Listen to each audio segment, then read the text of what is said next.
This is to tell you about how we can calculate and how we can figure out the oxidation states of different elements in their different ways. Previously, we were talking about how to analyze oxidation and reduction based on changes in oxidation states. Of course, that's conditional on you actually knowing how to figure out the oxidation states of the different elements in their various forms. Let's start by talking about this. Now, if we were talking about just elements, it doesn't really matter which elements, that as long as it's being found in an elemental state, like example, metals, and then if we're talking about gases, so it's like Cl2, Br2, O2, maybe the solid state non-metals like things like silicon, Si, phosphorus, sulfur, S. So as long as the substance is being used as an element, its oxidation state naturally will be 0. So it's very, very clear. As long as it is an element, it's 0.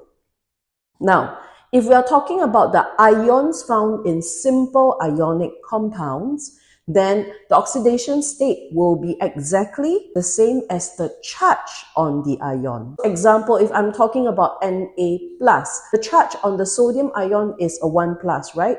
So therefore, its oxidation state is, take note, it swaps over. Instead of 1+ for the charge, now its oxidation state is +1. Just swap the sign first before the number. It's +1. If we are talking about anions like chloride ions, then it's also very simple. Cl-, its oxidation state is therefore, swap the charge, it will be a -1. So that way, if you see a chlorine on the side of the reactants, it starts with 0, and then you see chloride at the end of the reaction, it ends with a -1. From 0, change to -1. It's quite clear that the chlorine gas, as it starts out as Cl2, right, oxidation state 0, it has been reduced because there's a decrease in its oxidation state from 0 in Cl2 to -1 as a chloride. What if we get groups? That means those polyatomic groups like the nitrate group, sulfate group, carbonate, etc. What we will do, the idea here is this.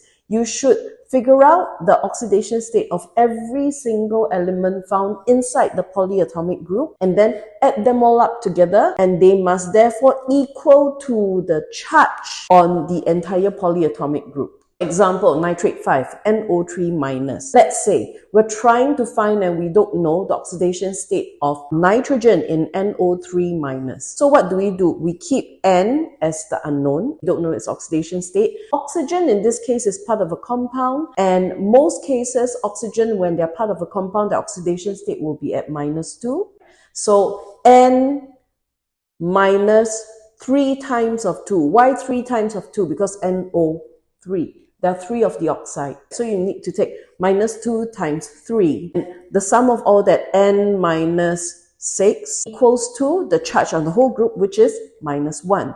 So N minus 6 equals to -1. Therefore, what is the oxidation state of nitrogen? Let's do some algebra. So N therefore equals to, shift the -6 over, N equals to -1 plus 6. Equals to +5. So the oxidation state of nitrogen in the nitrate group is +5. And that's why we call the NO3- group nitrate 5 group. So the 5 actually talks about and tells you the oxidation state of the non-oxygen part of the entire group, which is the nitrogen. In NO3-, the oxidation state of nitrogen is +5.